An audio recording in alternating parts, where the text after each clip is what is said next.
La Plata, hace unos días nomás, se llevó a cabo la 7ª jornada de agricultura familiar en la Facultad de Veterinaria, ¿no?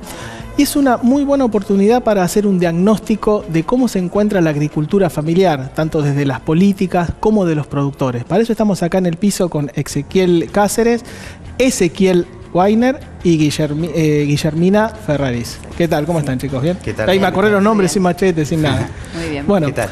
Bien, chicos, estamos, justamente diciéndonos que este congreso es una buena oportunidad para sacar una especie de foto panorámica de lo que es la agricultura familiar. Primero, sí, contanos, Ezequiel, en 2 líneas más o menos, ¿cuáles fueron los principales ejes que se debatieron y se pudieron analizar en el congreso? Bueno, primero, buenas tardes. Los ejes principales de esta jornada estuvieron rondando en torno a lo que es la tenencia de la tierra, que es uno de los problemas principales que hoy tienen los productores de la agricultura familiar en lo que es el gran cordón frutihortícola de La Plata. Después también lo que tiene que ver con la distribución de estos alimentos y con ese valor agregado también que ellos tienen la intención de poder generar a estos productos de la canasta básica de lo que es la gran ciudad de La Plata. Claro, y también, otro de los temas que es lo que nos tiene un poco hoy acá, es el tema de las políticas para el sector. Ese también fue otro de los ejes que en cierta manera se abordó, ¿no? Sí, totalmente. Bueno, para esto tenemos que remontarnos al 5 de febrero de este año, donde hubo una tormenta que afectó a todo lo que es el sector de la agricultura familiar y lamentablemente por parte tanto del Estado Nacional, provincial y municipal, las políticas que habían pretendido llevar adelante para con el sector no han surgido, digamos, no han tenido el efecto deseado por parte de los productores. Claro, fueron políticas en cierta manera a cuentagotas, porque se hablaban de pérdida de unos 300 millones de pesos, si no recuerdo mal, y la asistencia que recibieron los productores fue realmente escasa. Yo, si no recuerdo mal, recibían en promedio, ¿no? Saqué una cuenta, eran 6.000 pesos por productor, que eso no les alcanza casi para comprar nylon para 2 invernaderos. Y vos ponete a pensar que hoy un productor para poner a trabajar nuevamente media hectárea necesita alrededor de $500.000 de pesos. Claro. Para que tengas una idea. Sí, una idea. Por eso hablamos de política a cuentagotas. Y otro de los puntos también que se abordaron justamente en esta jornada fue el programa Cambio Rural, que es un programa que ha impulsado todo lo que es la actividad de la agricultura familiar, pero que en este momento se encuentra, por decirlo de alguna manera, en la cuerda floja, ¿no, Guillermina? Es así, sí. Lo que hemos presenciado en los últimos tiempos, ya desde principios de este año, es una fuerte reducción de los grupos. El programa Cambio Rural contempla la asistencia técnica a grupos de productores y una reducción muy fuerte a nivel del país en cuanto al número de grupos. Ya se empezó el 2017 con 1.400 grupos y en estos últimos 20 días hubo una reducción a 400 grupos. Claro, contanos un poco, Ezequiel, en qué consiste Cambio Rural, como para poder tener una idea en grande de el alcance que tiene este programa. Bien, para darle un contexto, el programa de Cambio Rural nace en los años 90 y lo que le brindaba a un grupo de productores organizados la posibilidad de contar con un asesoramiento técnico que era financiado por el Estado para lograr un fin común. Entonces era un grupo la media son 10 productores que se juntaban con un fin común, que podían ser de alguna organización ya formada o grupos sueltos, que tenían un objetivo común. Una producción asociada, dar un salto en la comercialización, hacer un agregado de valor de la producción, o simplemente organizarse para poder tener mejores acceso a insumos y mejor acceso a las ventas. El programa Cambio Rural en los últimos años había tenido un relanzamiento, se lanzó el programa de Cambio Rural 2 y ponía mucho hincapié en el sector de la agricultura familiar como sujeto de ese programa para poder brindar a ese sector un asesoramiento técnico con financiamiento que permitía a los productores familiares lograr un salto importante en lo que es la producción familiar. Este programa, como bien decía Guillermina, en los últimos años, desde diciembre del 2015 hasta ahora, ha venido reduciendo mucho el acompañamiento técnico por parte para los grupos. Se dieron de baja 1.000 grupos en el año 2016 y ahora se dan... ¿1.000 grupos en dónde? ¿En qué zona? En todo el país. El programa tiene un alcance nacional, está en todo el país y con la diversidad de las producciones que hay en todo el país. Claro, entonces, ¿y este programa de dónde se fondeaba? ¿O se fondea? Del Ministerio de Agroindustria. Directamente del Ministerio de Agroindustria. Sí. Claro, esto por ahí, empezando a analizar un poco, está el tema del presupuesto nacional que se dedica a agricultura, que de un año al otro tuvo, o sea, cuando decimos un año al otro es del 16 al 17, este año tuvo un incremento muy magro, del 2%, que puso en jaque a muchas instituciones o entidades, como el caso del INTA, por ejemplo, bueno, y también con el cambio rural. Esto como que se contradice, porque por un lado se habla de impulsar la producción agrícola, agropecuaria, ¿no? Y sobre todo fomentar el arraigo, que es algo que mientras los escucho a ustedes estoy pensando en eso. Y, digamos, desmantelar este programa, además de lo que es la faz netamente productiva, es un golpe por abajo de la línea de flotación a lo que es el arraigo familiar. Sí, para que te des una idea respecto a lo que es el financiamiento, claramente hay una idea de recortar el financiamiento, pero el presupuesto del 2016 se subejecutó, que estaba designado para cambio rural, se subejecutó. Hubo baja de 1.000 grupos y ahora dan una baja de otros 1.000 grupos más, de los cuales 300 grupos de los 1.000 que dan de baja pasarían al ámbito de desarrollo social, lo que implica que no solo el Ministerio de Agroindustria, que es el que se encarga de la producción de alimentos en el país, desconoce al sector de la agricultura familiar como productor de alimentos, sino que los pasan como sujeto de acción social, porque es el Ministerio de Desarrollo Social, con todas las buenas cosas que hacen, no está para atender directamente a productores, sino a otro sector de la población. Claro, y aparte imagino que se habrá vivido con cierta angustia, ¿no? Por decirlo de alguna manera, no sé si decir ataque sistemático o desmantelamiento que se infligió a lo que era el subsecretario de Agricultura Familiar. Tuvo rango de agricultura familiar, digamos que manejaba una caja interesante para financiar la agricultura familiar y en el último año y medio de gestión del gobierno nacional se la, podríamos decir, desmantelado. Sí, prácticamente. Además, los agricultores familiares son los que proveen de alimentos. O sea, no son, cuando vos hoy hablabas de la soja o los commodities, están en manos, por lo general, del agronegocio, de productores empresariales. Algunos serán más pequeños, otros medianos, pero son productores empresariales. La agricultura familiar es la responsable de la producción de alimentos, de lo que comemos todos los argentinos. Y eso es precisamente lo que se desfinancia, porque los grupos de cambio rural, que un poco lo estuvimos diciendo, pero los que se dan de baja son precisamente los de la agricultura familiar. Entonces lo que nosotros vemos también bastante amenazante es cómo el Estado se retira o no se hace cargo de apoyar a un sector que provee de alimentos. Claro, y actualmente desde Cambio Rural, ¿cómo es el diálogo con los gobiernos, bueno, en este caso de la provincia de Buenos Aires y con el gobierno nacional? Bien. ¿Hay diálogo? El programa Cambio Rural, que a lo mejor no lo dijimos en la introducción, como vos bien dijiste, es financiado por el Ministerio de Agroindustria y es gestionado por el INTA.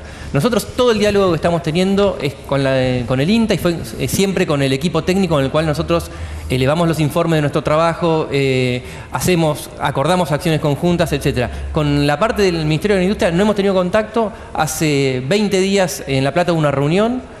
Para que te des una idea, en La Plata había 26 grupos de Cambio Rural. Y después de este recorte quedan 6 grupos de cambio rural activos. O sea, 21 grupos del sector de agricultura familiar fueron dados de baja.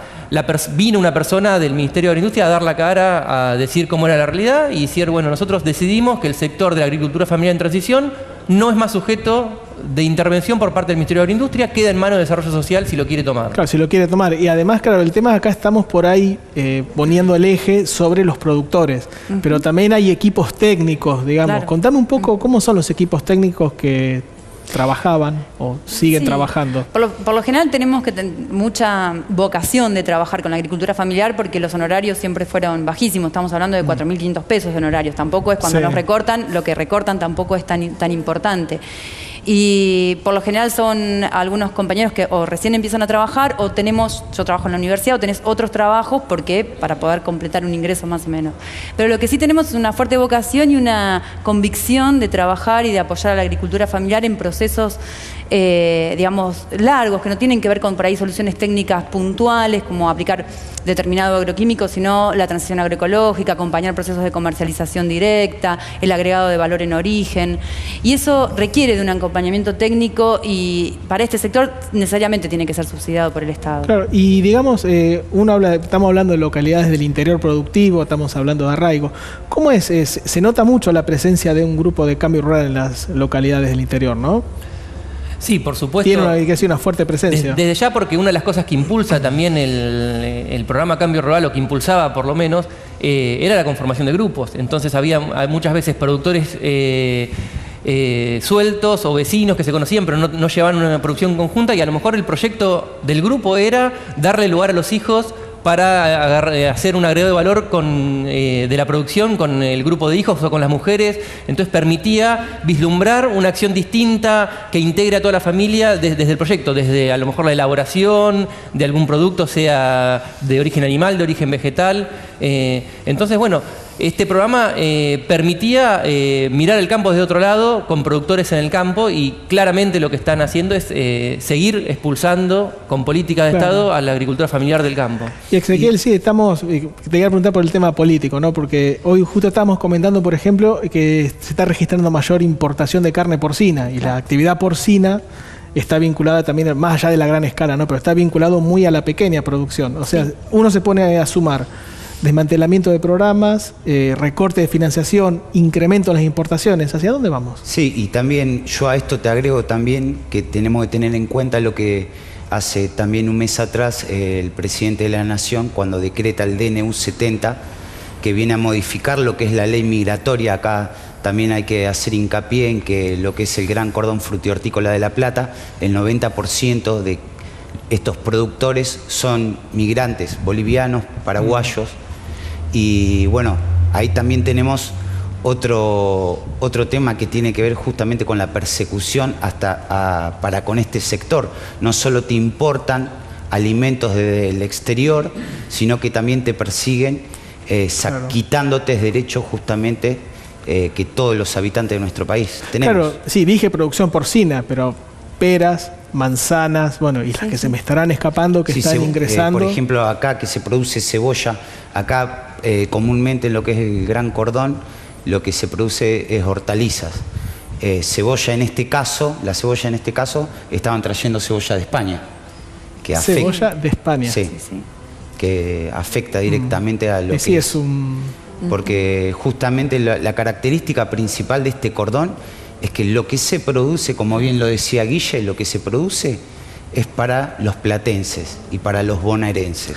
Da la sensación, ¿no?, que en otros programas hemos hablado del tema de la comunicación en el agro. Es como que la gente por ahí, cuando digo la gente hablo del ejido urbano, ¿no?, la población de las ciudades, como que no tienen una idea muy cabal de dónde viene lo que consumen, ¿no? No sé cómo lo ven ese tema ustedes. No, claramente, ahora Guillermina seguramente lo va a ampliar, pero el cordón hortícola de La Plata es el más importante del país. O sea, de acá salen no solo para la producción de acá, para Buenos Aires y para el resto del país, y bueno, por supuesto con una cuestión de estacionalidad. No, sí, o sea, mientras por ahí otros cinturones hortícolas se fueron reduciendo, el de La Plata fue ganando en importancia, y por las características que tiene, de la utilización del invernáculo, se produce mucho y de muy buena calidad, y bueno, provee a 15 millones de habitantes. Sí. Es Rosario, Córdoba, y uno anda por la zona hortícola y te das cuenta por la cantidad de camiones que circulan a toda hora, y bueno, el movimiento que tiene, la importancia en ese sentido. Y bueno, yo aprovecho, bueno, tengo a dos profesionales agrónomos enfrente, no lo quiero dejar pasar esto. El tema de las leyes que está viendo en la provincia de Buenos Aires para la regulación de agroquímicos, que en cierta manera es como que por ahí no contemplan lo que es la producción hortícola. ¿Cómo ven ustedes ese tema? Porque vieron que bueno, de hecho hay una ley que no se aplica, hay un proyecto del senador Alfonso Colareco, hay otro proyecto del legislador del Frente para la Victoria, Ricardo Mócero, que es como que viene a ser más superador o amplía El ministro de Agroindustria dijo que va a sugerir a las provincias las distancias de resolución. Es como una gran ensalada, en cierta manera. ¿Cómo lo ven ustedes ese tema? Bueno, hay mucho revuelo en el tema porque, bueno, históricamente la producción de alimentos en general ha hecho un uso y un abuso indiscriminado de los productos de los agroquímicos, y en este momento creo que la sociedad de alguna manera está tomando conciencia, está tomando resguardo, y principalmente los usos urbanos que están ligados a alguna producción circundante están buscando la forma de que esa producción no atente a otro. Los productores en sí a veces no son 100% responsables de esa mala utilización, porque en general lo que hay mucha libertad es en cuanto a la venta de los productos. Entonces el productor a veces con desconocimiento, y más cuando no tienen la posibilidad de poder tener un asesoramiento privado, van directamente a la agroquímica y consultan, bueno, necesito tal producto y se le vende producto y no se los diferencia si es banda verde, si es banda amarilla, si es banda naranja. Y hay una visión en general de las autoridades de ir contra el productor y fiscalizar los campos de los productores, y no se fiscaliza los lugares donde salen esos productos. A mí un colega de ustedes me comentaba que si uno, como ciudadano, vas a la farmacia y querés comprar un psicofármaco, no podés, necesitas la receta. Exactamente. Ahora, como ciudadano, vas a una insumera, como se dice, vas a comprar cualquier herbicida y te lo llevas. Sí. O sea, ahí creo que el problema de fondo, entre otros puntos, pasa por eso. Sí. Sí, y bueno, con esto estábamos hablando de que si el Estado no se hace cargo de la asistencia técnica, digamos, es muy vulnerable el productor y también muy vulnerable el consumidor, porque la realidad es que todo el tiempo ocurren enfermedades, plagas, y el productor va, consulta en la agroquímica y le venden, y hemos visto que venden por ahí una botella de Coca-Cola, un líquido que no sabemos qué es, no sabemos cuál es la dosis. Y en eso estamos trabajando. Claro, esto yo también se los preguntaba en cierta manera por la, entre comillas, ¿no?, mala prensa que a veces tiene el sector. Porque está bien, cuando uno piensa en agroquímicos, enseguida se va al glifosato, a la soja, pero también es muy común y cada vez más escuchar en los grandes medios de la toxicidad del tomate.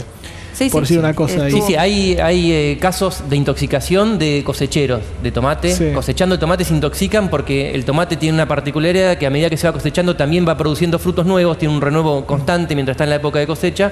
Entonces a veces están pulverizando el surco de al lado y están los tipos cosechando en ese momento, y hay casos de intoxicación. Y después otra cosa importante también es que en general los productos más tóxicos son los más baratos.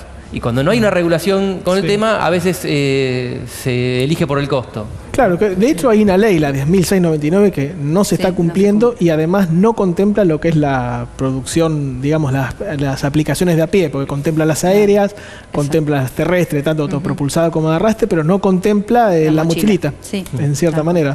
Bueno, y por ahí lo que comentaban los chicos también tiene que ver con el tema del problema del acceso a la tierra. Porque justamente si estos productores fuesen los dueños de la tierra, ellos podrían trabajar con mayores comodidad. No tendrían que estar cargando con la mochila justamente de que a fin de mes tienen que pagar el precio de 13.000 o de 7.000, que esos son los precios que se manejan del campo donde trabajan. Podrían trabajar de una manera más consciente en cuanto al pase de una agricultura a base de agroquímicos a una más sustentable. Claro, lo que pasa es que cuando estás en un planteo defensivo, en cierta manera, desde lo económico, empezás a ajustar variables, y me imagino que en el caso de la agricultura familiar, la aplicación de agroquímicos puede ser uno de esos fusibles que se ajustan, ¿no? Sí. Sumado a lo que comentaba Ezequiel con respecto a la tormenta que hubo en febrero, que destruyó prácticamente una gran superficie de bajo cubierta que había en el sector de La Plata, el precio de los cultivos fue bajísimo, fue casi igual o hasta te diría menor que el año anterior. Entonces los productores están en una situación económica de vulnerabilidad, de no poder recuperar la inversión hecha, y bueno, y la situación de la tenencia de la tierra también. Muchas veces, si los que somos circulamos en el sector agrícola, vemos las viviendas de los productores y vemos que son viviendas muy precarias, y uno dice qué mal que viven, qué sé yo. Y no es una cuestión a veces de tener la posibilidad de hacer la vivienda, sino porque están en campos alquilados, no les permiten hacer vivienda de material, tienen muchísimos problemas por la falta de infraestructura, de que se queman las casillas. Entonces, bueno, es una problemática muy grande que en general no está tomada por el Estado. Y por último, Cambio Rural, bueno, está con un presente muy delicado. ¿Cómo es el mediano y el largo plazo de este programa? Y un poco lo había comentado Ezequiel, hay una propuesta de pasar gran parte de estos productores, de los grupos que se dieron de baja, no gran parte, una pequeña parte en realidad, a un 30%, a un nuevo programa que contempla también el asesoramiento técnico grupal a través de grupos de abastecimiento local, se llaman GAL, que estaría financiado por el Ministerio de Desarrollo Social. A eso nos referíamos cuando este sujeto, productor con la agricultura familiar, se pasa de ser un sujeto del ámbito del Ministerio de Producción a ser un sujeto del desarrollo social. Bueno, chicos, un tema que la verdad da para seguir hablando y mucho, es un tema muy interesante, lo que pasa con la agricultura familiar, que en cierta manera a veces es como que está invisibilizada en los grandes medios, siempre por ahí se concentra más en el agronegocio, en el comercio exterior, y no se ve otra parte del negocio que es realmente muy, muy importante. Así que bueno, les agradezco la presencia y bueno, seguiremos en contacto y nos veremos en alguna otra ocasión. Bueno, muchas gracias.